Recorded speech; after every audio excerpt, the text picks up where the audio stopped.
Alors, la première condition, c'est la restauration de la vérité.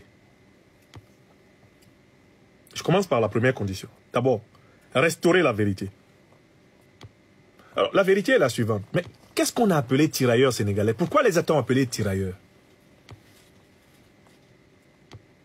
Que signifie ce mot tirailleur? Il y a plusieurs interprétations de tirailleur. Le tirailleur, on peut partir du verbe tirailler.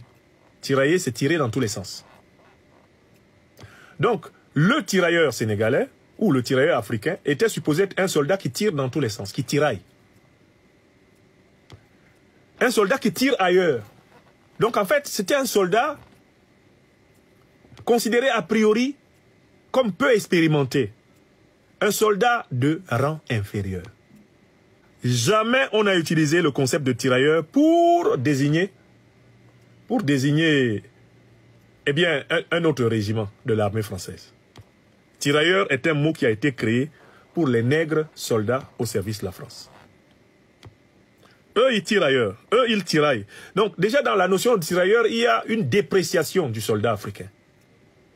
Alors, on le déprécie d'autant plus facilement qu'au 19e siècle, quand on crée ce corps spécial de l'armée française, on est en pleine expansion coloniale, on est en plein massacre, en pleine barbarie coloniale. Les théories de la supériorité raciale blanche sur le noir prospèrent. La colonisation elle-même est perçue comme une mission civilisatrice. Il n'y a qu'à voir les discours de Luc Ferry, de Jules Ferry. Et voilà pourquoi, en fait, ce corps-là était un corps qui, à l'origine, a été conçu comme chair à canon de l'armée coloniale. Ce sont des gens qu'on mettait devant. C'est les premières lignes. Comme ils sont supposés être des soldats de très mauvaise qualité, on peut les gaspiller. C'est de la chair à canon. C'est systématiquement les soldats de l'armée recrutés en Afrique. Ce sont ces soldats qui vont garnir les premières lignes de l'armée française. Donc le concept de tirailleur, déjà, c'est un concept qui doit être revu. On doit rebaptiser.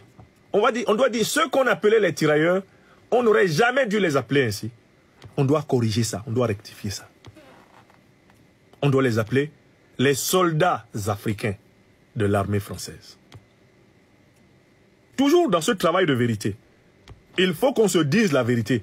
Les tirailleurs, ce qu'on a appelé les tirailleurs, les soldats africains de l'armée française, n'étaient pas tous mus par l'idéologie de la libération africaine. Une bonne partie de cette armée africaine au service de la France a servi aux campagnes coloniales de la France en Afrique. Voilà une deuxième vérité historique qu'on doit restituer. Il ne faut pas non plus tomber dans un culte béat de ce qu'on a appelé les tirailleurs, les soldats africains de l'armée française. Tous n'avaient pas atteint, tous n'ont pas développé la conscience de leur responsabilité pour le peuple africain. Puisque certains, et même beaucoup, ont servi à soumettre leurs frères. J'espère que vous savez que la pénétration coloniale de l'armée française en Afrique n'a pas été faite que par des soldats blancs de l'armée française. Donc le travail de vérité, je n'ai donné là que quelques exemples de ce travail de vérité. La requalification et la clarification du rôle de cette armée africaine intégrée, ces soldats africains intégrés dans l'armée de France.